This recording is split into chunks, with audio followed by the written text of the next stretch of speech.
আর আমাদের পক্ষ থেকে স্পোক্সপারসন কুণাল ঘোষ তিনি আপনাদের কাছে বাকিটা বলবেন। আর আমি আপনাদের কাছে এটা জানাতে চাই যে কুণাল ঘোষ উত্তর কলকাতা জেলা তৃণমূল কংগ্রেসের সম্মানীয় সভাপতি নির্বাচিত হয়েছেন এবং তিনি এই নাম অনুমোদন লাভ করেছে কার্যকরী কমিটি। একটা মিটিং হলো এবং সেখানে অনেক বিষয় নিয়েই আলোচনা হয়েছে।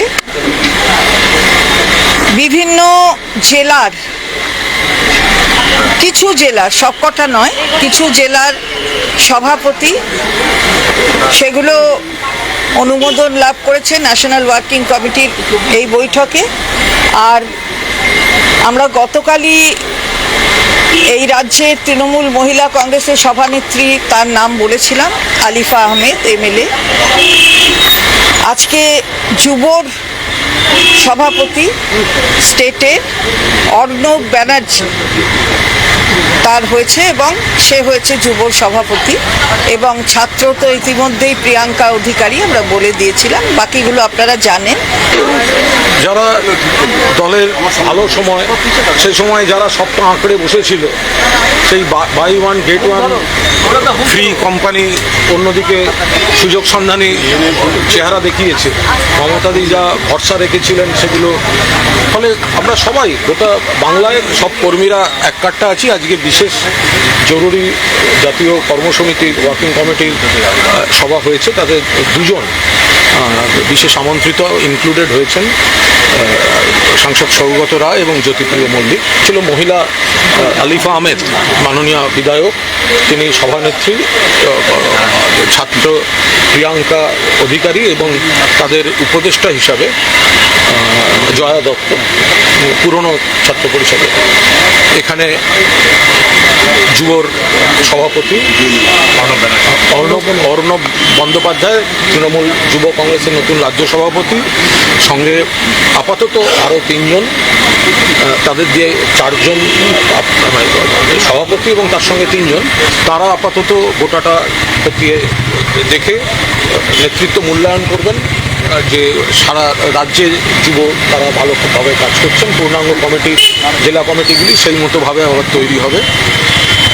বাকি যে সংগঠনগুলি ছিল সেগুলো সেইভাবে চলবেন এবং যে বিপদগুলো তৈরি হয়েছে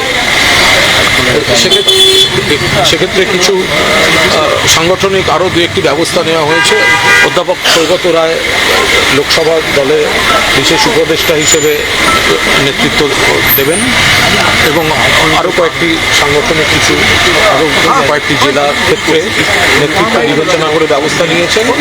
নতুন নিয়োগও হয়েছে, সেগুলি সম্পূর্ণ তালিকা যথাসময়ে দল জানিয়ে দেবে।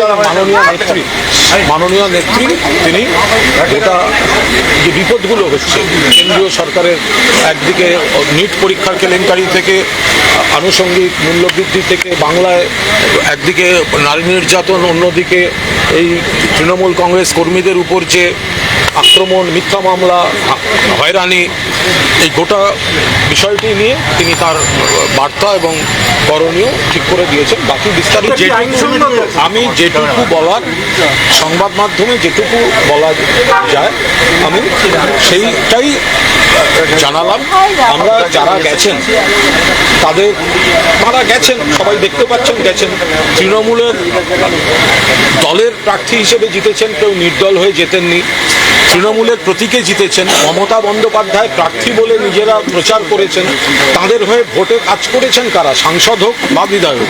তৃণমূল কংগ্রেসের কর্মীরা ভোট দিয়েছেন কারা? বিজেপি বিরোধী ভোটাররা, যারা মমতা বন্দ্যোপাধ্যায়ের আন্দোলনের সমর্থক।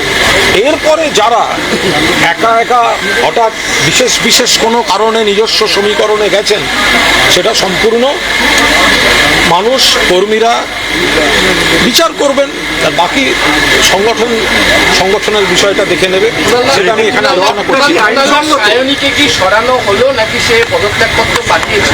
কোনো পদত্যাগপত্র এখানে এসেছে বলে আমার কাছে কোনো খবর নেই। ফলে তাকে তার জায়গায় নতুন সভাপতি নিয়োগ হয়েছেন এবং আপাতত আরও 3 জন এবং সভাপতি 4 জনের যে একটি তারা চালাবেন, এরপর সেটা খতিয়ে দেখে নেতৃত্ব আরও সেখানে নিয়োগ এবং সম্পূর্ণ কমিটি বা জেলা ভিত্তিক কমিটিগুলি যুব কংগ্রেসের তৈরি হবে। মানুষ ভুইয়া পদত্যাগ করলেন কোথা থেকে পার্টি থেকে পদত্যাগ করলেন আগে জানিয়ে দিয়েছে। কেন কারণ কিছু বলেননি তিনি। জানি না, ডক্টর মানুষ ভূঁইয়া, আমি যেটা জানি না সে তার উপর কোনো মন্তব্য করবো। आज क्या डिसीजन हुआ ये national working committee? National working committee का सेशन था। वर्किंग कमेटी में special invitee new two members, professor Saugata Roy honourable MP और ज्योतिप्रिय मल्लिक। अरे भाई कई जो डिस्कशन हुआ उसमें पूरा ब्रीफिंग, जो लिस्ट है नया डिस्ट्रिक्ट प्रेसिडेंट का, ये सब पूरा पार्टी तैयार करने के बाद पूरा list new president Arnab Banerjee and with Arnab Banerjee अभी 3 और एक कोर कमेटी जैसा और प्रेसिडेंट अर्नब बैनर्जी वो लोग काम करेंगे और रिव्यू के बाद पूरा कमेटी होगा यूथ कांग्रेस का।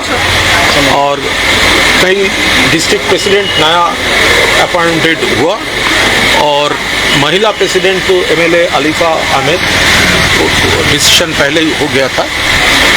और थोड़ा पार्टी का जो इंटरनल कुछ ऑर्गेनाइजेशनल काम था वो हुआ। पार्टी पूरा जनता का साथ है। जो लोग जा रहे हैं, एमपी हो या एमएलए, जो लोग जा रहे हैं तो वो इंडिपेंडेंट तो नहीं है, वो तो तृणमूल कांग्रेस कैंडिडेट, पार्टी का सिंबल, दीदी का तस्वीर, इलेक्शन के टाइम में हम ममता दीदी का कैंडिडेट उम्मीदवार, ये सब हुआ था। तो आज कौन उनका इलेक्शन में कौन काम किया? तृणमूल वर्कर्स काम किया। कौन वोट दिया? एंटी भाजपा वोटर्स वोट दिया। ममता दीदी को सपोर्ट करने वाले वोट दिया, और आज वो लोग वो वोटर लोगों के साथ गद्दारी कर रहा है। एंटी भाजपा वोट से उनका मेंबरशिप और जा रहा है एनडीए के दोस्त बनने। तो ये पब्लिक देख रहा है। पार्टी पब्लिक के पास जाएंगे और पार्टी पूरा ममता दीदी के लीडरशिप में पूरा बंगाल में पार्टी पूरा एकदम पूरी ताकत से जनता को साथ लेकर पार्टी काम करेगी। नॉर्थ कोलकाता का रिस्पॉन्सिबिलिटी आपको ही? हाँ, नॉर्थ कोलकाता का रिस्पॉन्सिबिलिटी पार्टी वर्किंग कमेटी हमको अभी प्रेसिडेंट पोस्ट में